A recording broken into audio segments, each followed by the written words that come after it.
What's good, y'all? Welcome back to the Live Fam.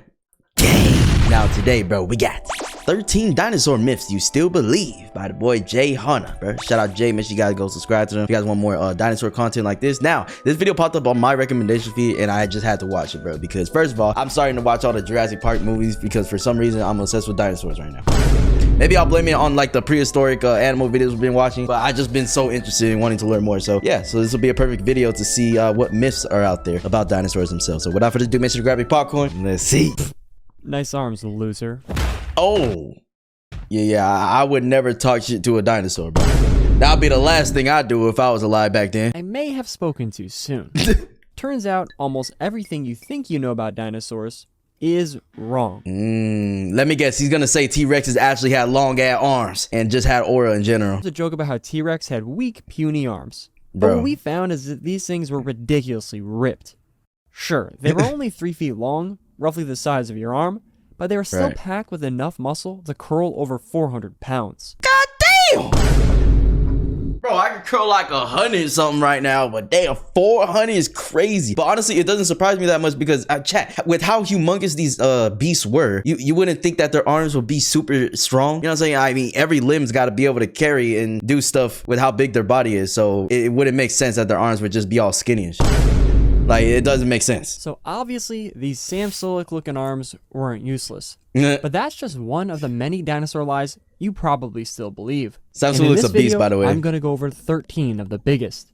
And this next one is one you've probably fallen for.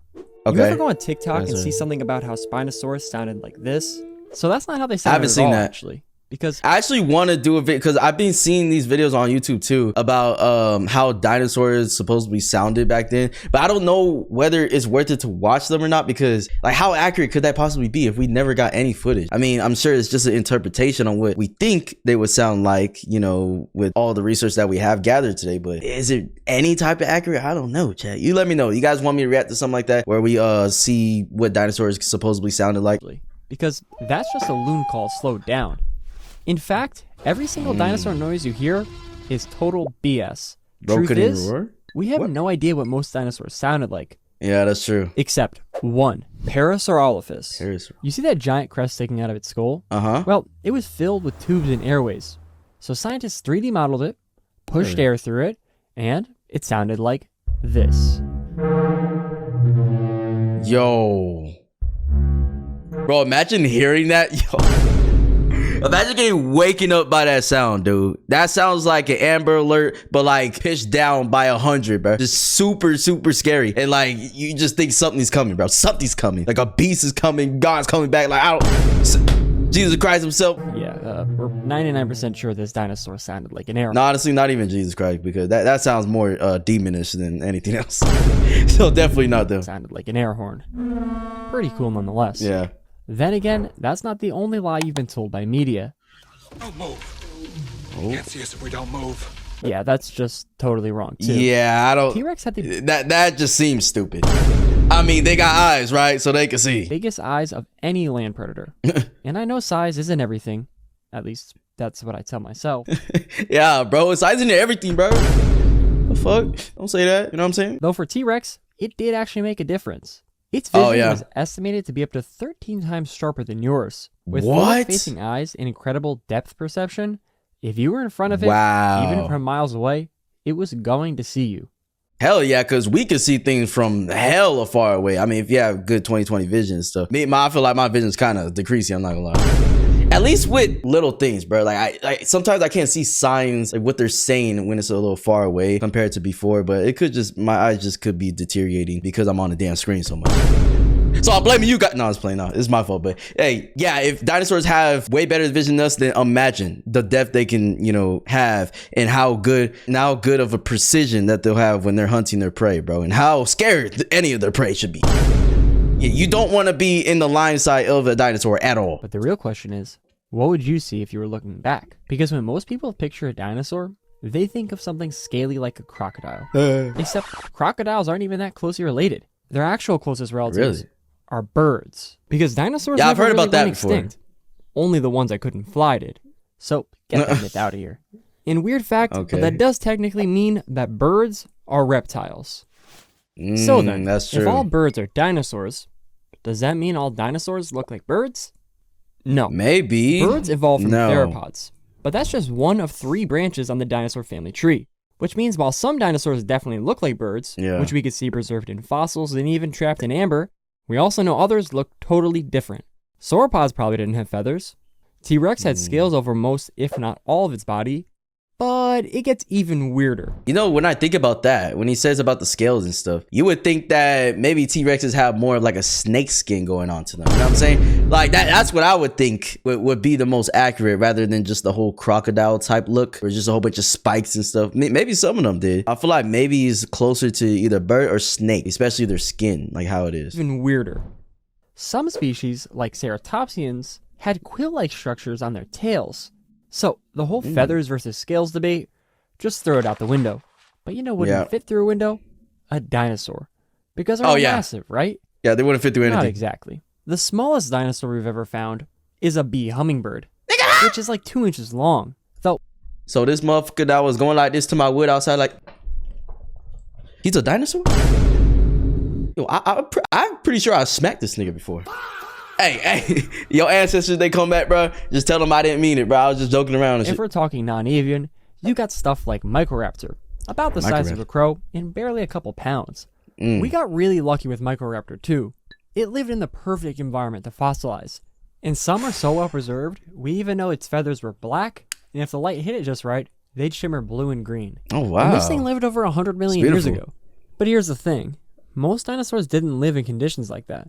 Now, say you've got some pinky-sized bone from some tiny dinosaur, and an 8-foot femur from an Argentinosaurus. Which one's more likely to survive 70 million years underground? Exactly. That's preservation bias. The big bones fossilize better, so we find them more. But that also means we're probably underestimating how many small dinosaurs there really were. And considering we've probably found less than 1% of all dinosaur species, who knows what else is still out there. Even so, dinosaur fossils are a lot less rare than most people think, as long as you're in the right place. Yeah, I would think so. Just off the fact that he said when there's bigger fossils, like bigger bones and stuff, is kind of easier to preserve or last longer, which honestly would kind of function a little backwards in my head, because when he did present that question, would a smaller one or bigger one survive more, I was kind of maybe leaning towards the smaller one, just because I would think that it would be buried better and just covered up, whereas the big one would be more exposed to anything that wants to eat it or whatever. But yeah, I guess the smaller ones, they don't survive as much and the bigger ones do. So knowing that, it would be obviously easier with these fucking beasts. Like, imagine the bones of a T-Rex, bro, like this femur and shit. Like, that would be crazy, but it would just last a lot longer, or even their teeth themselves. This is the Hell Creek Formation, and if you know what you're looking for, you can literally walk for a few minutes and find a fossil. How complete they are, that's a different story. When your average dinosaur dies, it probably gets scavenged. So finding one that didn't get eaten, but also got perfectly buried, and then stayed intact while the Earth shifted for millions of years, that's the miracle part. And something you might not realize is even with the dinosaur fossils we do have, they're embarrassingly incomplete. I mean, for God's sake, I made an entire video about the life of Quetzalcoatlus, and all we have is a single arm bone. What the hell? If you were listening closely there, I just made the cardinal sin of paleontology, thinking every prehistoric animal was a dinosaur.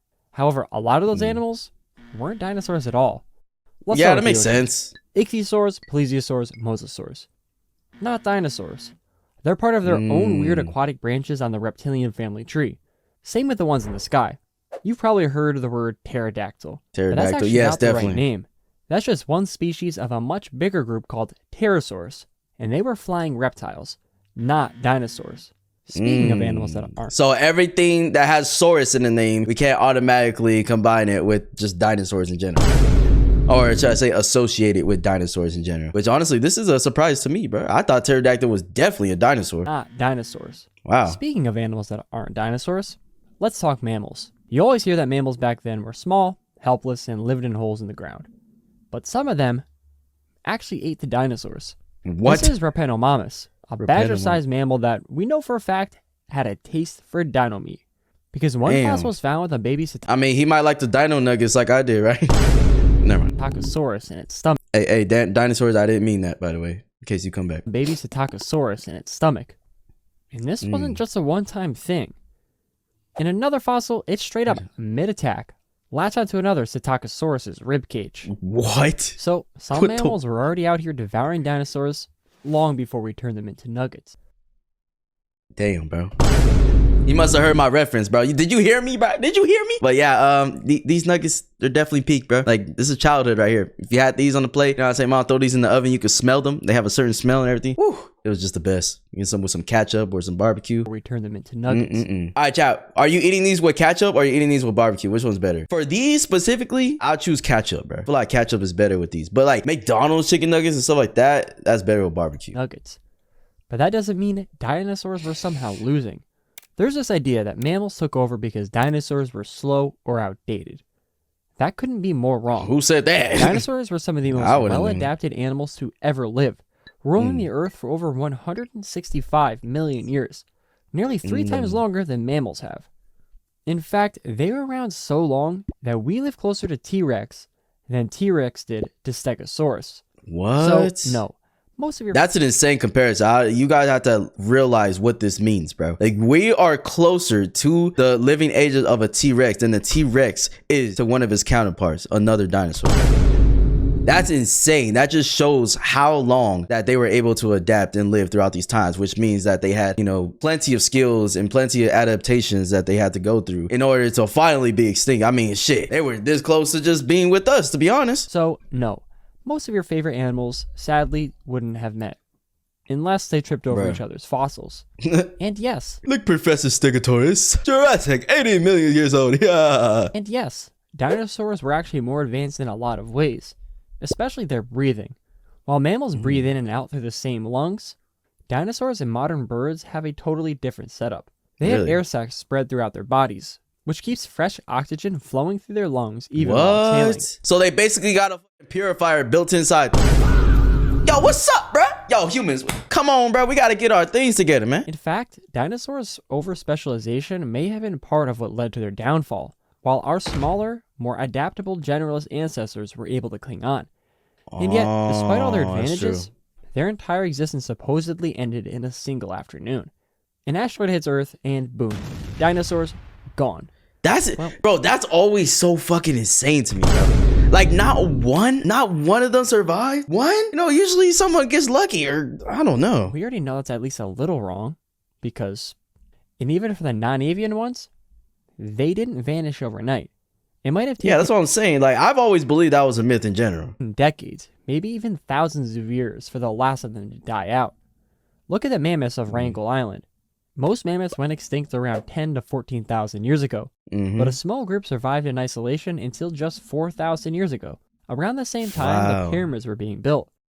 This same thing could have happened with a few dinosaur species, holding on in small pockets before eventually disappearing from genetic collapse, bad luck, or another disaster. But what's even stranger is that despite how it sounds, this wasn't even the worst extinction Earth's ever gone through. Not by a long shot. Mid as fuck. Yo, this is not mid, bro. What the fuck? There was one even earlier that made the asteroid look tame, and it nearly wiped out everything. And if you want to learn about that, go watch this video. Wait, is that one that we learned about in the other video chat? Remember when we watched about the prehistoric animals? What was that called? Do you guys remember? Go back to that video and let me know, bro, if that's the one he's talking about, unless it's something else that I haven't seen yet. But yeah, that's the end of the video chat. This was a good video. Definitely some myths that I already kind of believed, but then things that we just got confirmed from watching this. So yeah, chat, let me know your thoughts and opinions in the comments, and I'll see you guys in the next one, man. Peace.